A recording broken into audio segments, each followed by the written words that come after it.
सुप्रभात बच्चों, कैसे हो आप सब बच्चों। आज मैं आपको पाठ 11 कंजूस या उदार ये पाठ पढ़ाने वाली हूँ। बहुत ही अच्छा पाठ है, शिक्षाप्रद पाठ है। ठीक है, सभी बच्चे ध्यान से सुनना इसे।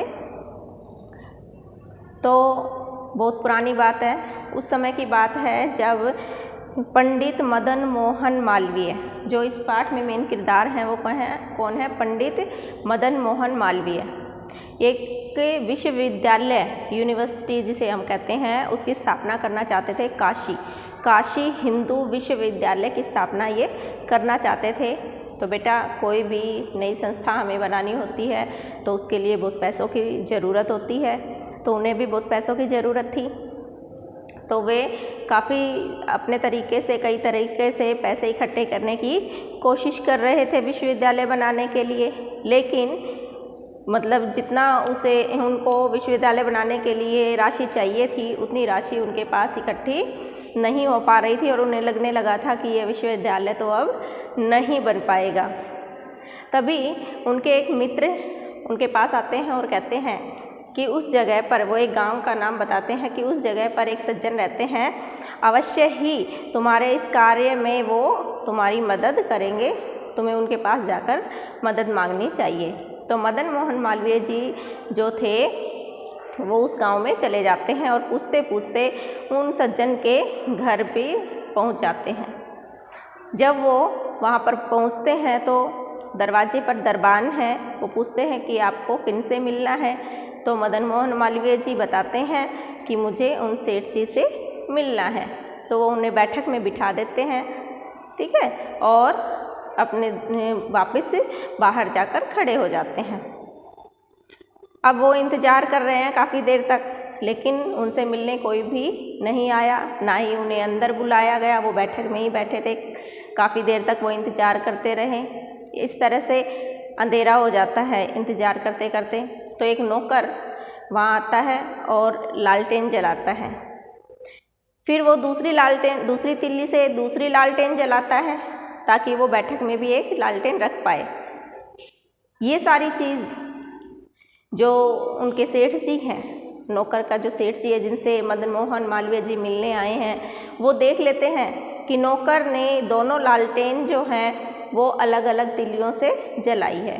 इस बात पर जो सेठ जी हैं वो नौकर को बहुत फटकार लगाते हैं, बहुत डांटते हैं कि तुमने दोनों लालटेन एक ही तिल्ली से क्यों नहीं जलाई, दोनों को जलाने के लिए अलग अलग तिल्लियों का प्रयोग क्यों किया। अब ये सारी बात मदन मोहन मालवीय जी बैठक में बैठे बैठे सुन रहे थे। अब वो अपने मन ही मन सोचते हैं कि मैंने इतनी देर हो गई मुझे बैठे, कोई मेरे पास नहीं आया, मुझे नहीं लगता कि यहाँ पर मेरा कार्य बनेगा, जिस काम के लिए मैं यहाँ आया हूँ वो बनेगा। क्यों? जो व्यक्ति एक तिल्ली ज़्यादा जलाने पर नौकर को इतनी डांट लगा सकता है, वो मुझे क्या पैसे देगा। फिर भी वो इंतज़ार करता है। तभी सेठ जी उन्हें मिलने के लिए अंदर बुला लेते हैं। तो उनसे कहते हैं कि मेरे दोस्त ने मुझे बताया था ये कि आप किस काम के लिए आए हैं। तो वो अपने मुनीम को कहते हैं कि चेक बुक लेकर आओ, और चेक बुक पर वो 7 लाख रुपए की राशि भरते हैं और उस पर अपने हस्ताक्षर कर देते हैं। और वो चेक जो है 7 लाख रुपए का चेक मदन मोहन मालवीय जी को दे देते हैं। अब ये देखकर मदन मोहन मालवीय जी जो थे बहुत ही आश्चर्यचकित हो जाते हैं कि कमाल है, जो व्यक्ति एक तिल्ली ज़्यादा नहीं जलाने दे सकता है नौकर को, वो 7 लाख रुपए का जो चेक है इतने आसानी से कैसे दे सकता है। तो उसके मन में ये प्रश्न उठता है, लेकिन वो बोल नहीं पाता है, वो चुपचाप बैठे रहते हैं। तो सेठ जी कहते हैं कि क्या हुआ, क्या राशि कम है? माफ़ कीजिएगा, अब इतनी ही राशि मैं दे सकता हूँ। हाँ, इसके बाद मैं दोबारा से सेवा का मौका ज़रूर दूँगा। लेकिन फिर भी मदन मोहन मालवीय जी चुपचाप बैठे रहते हैं। तो सेठ जी समझ जाते हैं कि अवश्य ही वो घटना, जो तिल्ली वाली घटना थी, उन्होंने देखी है। तो वो कहते हैं कि आप ये सोच रहे होंगे कि मैंने जब एक तिल्ली ज़्यादा नहीं जलाने दी, मैं 7 लाख रुपए का चेक कैसे दे सकता हूँ।